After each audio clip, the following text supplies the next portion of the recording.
No. What? Good. I'm gonna mix it, okay?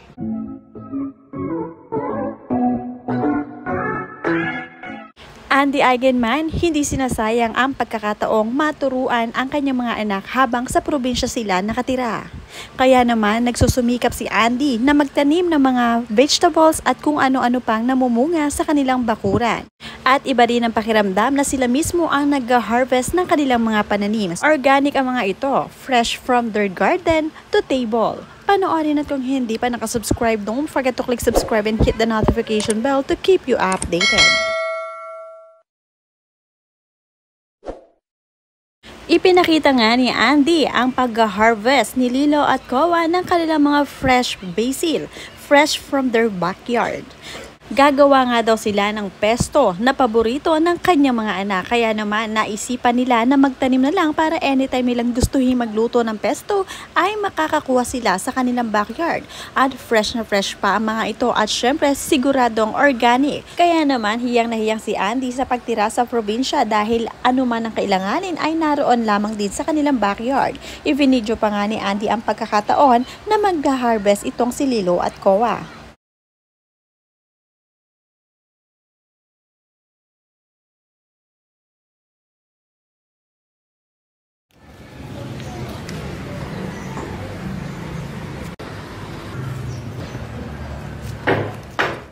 Matapos ngang mag-harvest ni Lilo at Kowa ng mga fresh basils, dumiretso naman itong si Lilo sa kanyang sink para naman hugasan ang mga napitas nilang gulay. Napaka-responsible talaga ni Lilo at maganda ang kanyang natutunan, maayos ang kanyang mindset. At ngayon pa lamang habang bata pa si Lilo ay tinetrain na siya ng kanyang mami Andy na magluto ng mga basic. Para kahit papaano pag gustong kumain ni Lilo ay makakapagluto siya at syempre natitrain na rin siya para maging independent.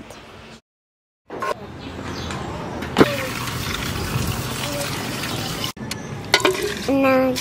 What? Good. I'm gonna mix it, okay?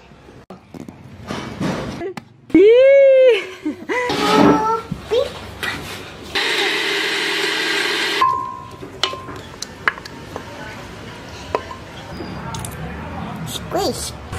Duda.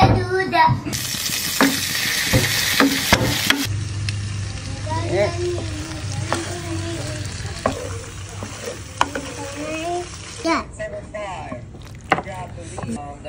Oh. Why not? Duda. Yummy cookie. What am I to buy this? Yum. Sa pagluluto nga ni Lilo ay syempre sinusuportahan pa rin siya ng kanyang mami Andy at katabi nga niya ito habang nagluluto ang bata. Nang matapos nga magluto ay saka naman sila nagsabay-sabay kumaing pamilya. Kasama na dito ang padre de pamilya na si Filmar at syempre ang kanilang bunso na si Kowa. Ipinapakita rin ni Andy na syempre siya ang #1 fan ni Lilo para naman mas ma-encourage pa ang bata na gumawa ng mga mabuti or mga gawaing bahay sa araw-araw. At syempre, ang mami Andy nga ang kauna-unahang tumikim ng niluto nga nitong si Lilo.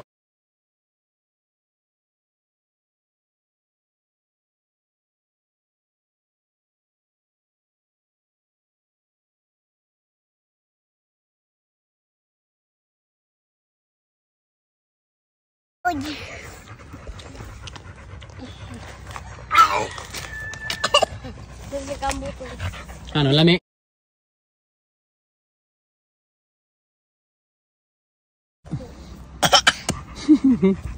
Boy. Hanggang gamay. Matapos nga ang kanilang pag-aalmusal sa kanilang kusina, siya namang lumipat sa ibang spot para naman manguha ng buko ang kanilang Papa Filmar at syempre fresh nilang iinumin ito. Nakasanayan na nga ni Lilo at Kowa ang ganitong mga bagay. Masarap talaga manirahan sa probinsya dahil napakasimple lang ng buhay.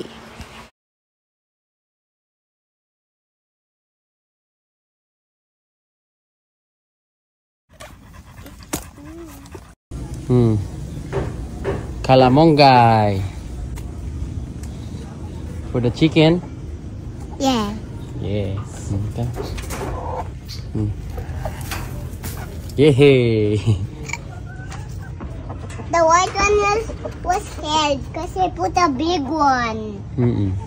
Matapos naman ang buong araw sa pag-aalaga sa mga bata at pagsubaybay sa mga ito, nagmo-moment naman itong si Andy. And if there happen to be things you don't understand and your pain comes from a place that is entirely out of your hands, it's okay to close your eyes and do nothing more than breathe, knowing you don't have to carry the weight of all these things. You are allowed to seek peace right here, all by grace, no matter what has changed or fallen out of place.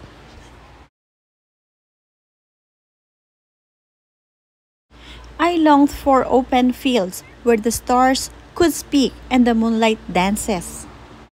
Let's love on a moonlight on summer nights. Yan ang mga ilang kataga na iniwan nito ang si Andy. At dahil nga gustong-gusto niya ang ganitong mga moment na kasama niya ang kanyang pamilya. Very peaceful at syempre walang iniisip na kung ano-ano.